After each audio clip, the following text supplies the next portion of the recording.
नमस्कार, मैं नंदराम पालीवाल, सह आचार्य राजनीति विज्ञान, बाबू शोभा राम राजकीय कला महाविद्यालय अलवर।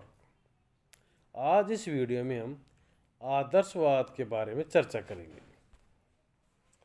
तो पहले हम चर्चा करते हैं कि आदर्शवाद क्या है, इस क्या अर्थ है इसका।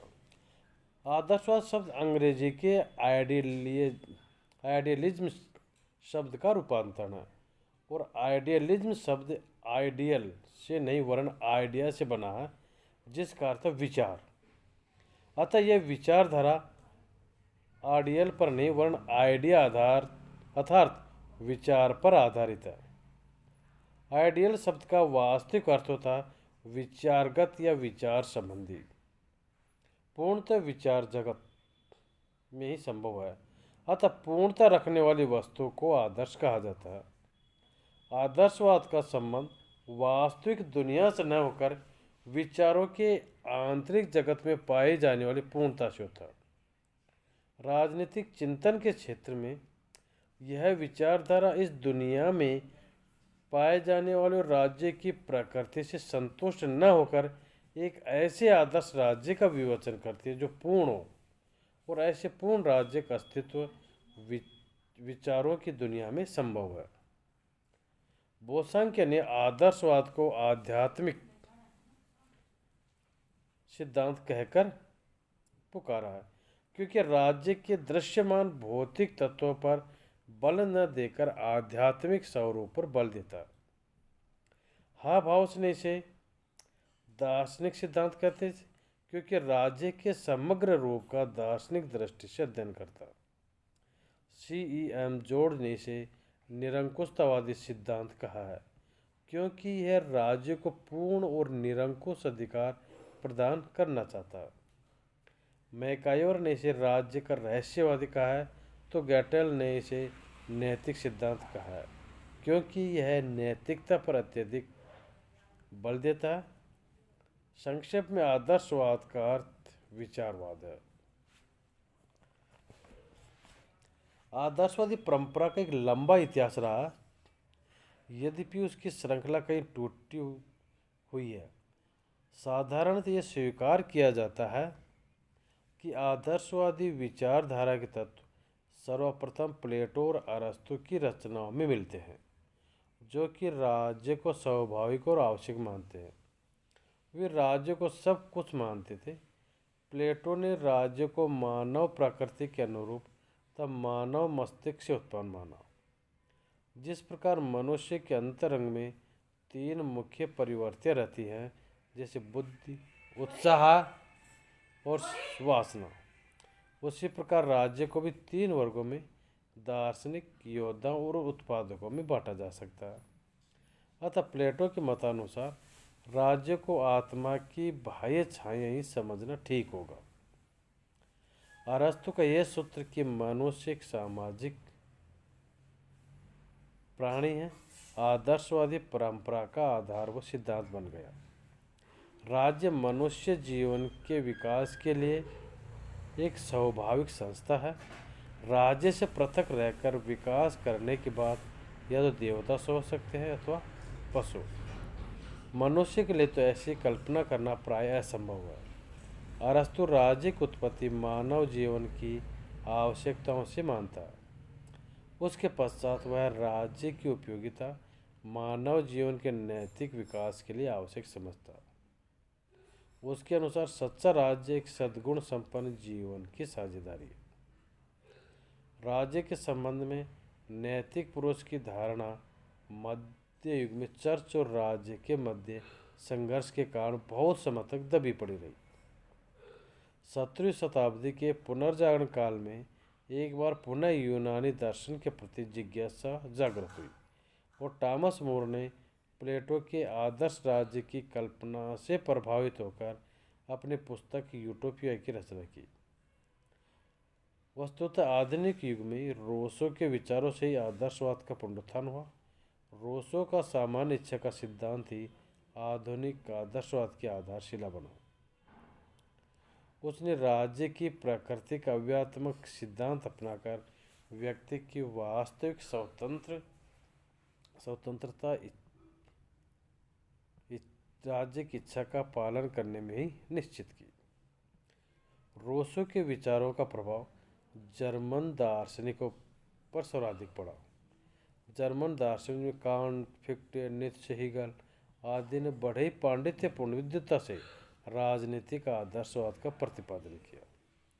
कांट ने अपनी रचनाओं में लिखा कि राज्य एक विशाल विश्व चेतना की अभिव्यक्ति है और व्यक्ति तथा राज्य इसी चेतना के अंश है।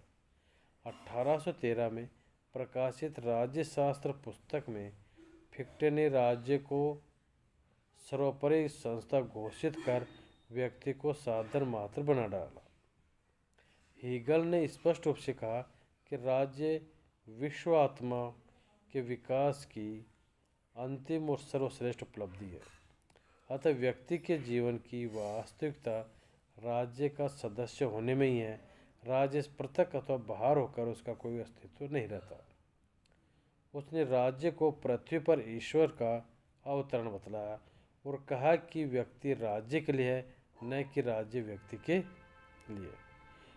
वह राज्य को साध्य और व्यक्ति को साधन मानता है। अब है आदर्शवाद के प्रमुख सिद्धांत या प्रमुख विशेषताएं कौन कौन सी हैं।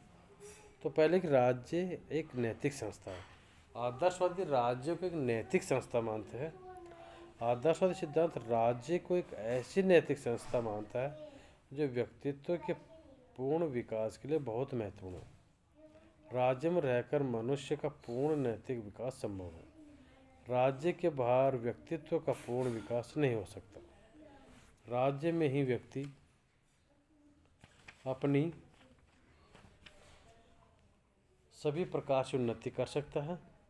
बोसांख्य ने भी कहा है कि राज्य एक नैतिक विचार का मूर्त रूप है। राज्य विश्वव्यापी संगठन का एक अंग न होकर समस्त नैतिक संसार का अभिभावक है। दूसरा, राज्य साध्य है, साधन नहीं। आदर्शवादियों के अनुसार राज्य एक साधन नहीं बल्कि साध्य है। उसकी सत्ता और अधिकार सर्वोपरि है। राज्य का अपना व्यक्तित्व और इच्छा होती है। राज्य ही प्रमुख होता है और व्यक्ति गौण। राज्य नागरिकों से अपने सर्वस्व बलिदान करने की मांग कर सकता है। यह आत्मा की उच्चतम व्याख्या नहीं वरन अंतिम अवधारणा भी है।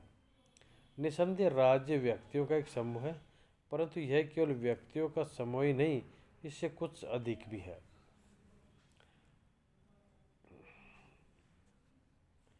फिक्टे ने कहा है एक तेल चित्र केवल तेल कणों का समूह नहीं वरन उससे अधिक है। जिस प्रकार पत्थर की मूर्ति संगमरमर के टुकड़ों का समूह मात्र नहीं, उसी प्रकार एक मनुष्य कोसों तक रक्त धमनियों का समूह मात्र न होकर उससे अधिक है।